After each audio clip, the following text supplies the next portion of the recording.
First, I must put my thoughts and prayers with all those that lost loved ones on that day 20 years ago, when nearly 3,000 people were killed through a barbaric act of terrorism.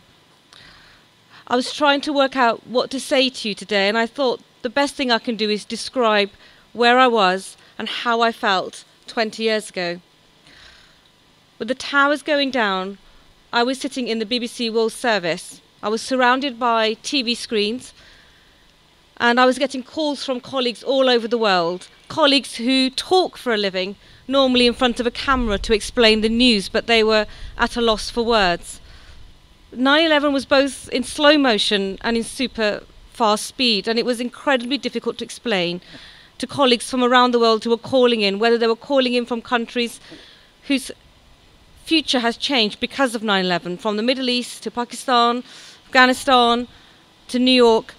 The noise was intense, and nobody could quite understand how such a terrible, audacious act of terrorism could take place.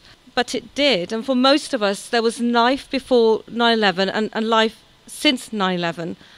And I can see a number of school children in the audience today, and for most school children, they weren't born when 9/11 took place, so they have no understanding how important that terrible, grotesque act of terrorism is, which is why since 9/11 is so valuable. Personally, two things happened to me because of 9/11. I was in an interfaith relationship, and no one had ever challenged my husband, a Christian, why he should be marrying a Muslim woman. But all of a sudden, Islam was hijacked by a terrorist organization, and my husband was challenged whether it was fit to be married to a Muslim woman. Of course, on the other side, it became incredibly difficult to find a mosque to oversee an interfaith marriage, because all of a sudden my faith had become politicized. What's curious is I never saw Al-Qaeda as a Muslim organization. I saw them as terrorists, and I do not doubt that Al-Qaeda see me as a non-Muslim, as a woman recognizing 9/11, let alone a woman speaking on a public platform today. Because of 9/11, I spent some time in Afghanistan training women who were denied a voice under the Taliban. And now, all of a sudden, I'm helping female MPs escape the Taliban in Afghanistan 20 years later. So it feels like we've come full circle. There is much courage shown by survivors and those children who have lost loved ones because of 9/11.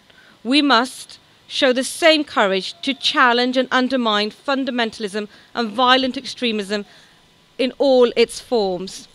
Because there is one absolute fact, that fundamentalism and Islamist extremism, wherever it forms, death always follows. Which is why it's so important to remember the act of terrorism, and so important to remember we must continue to fight all forms of radical extremism.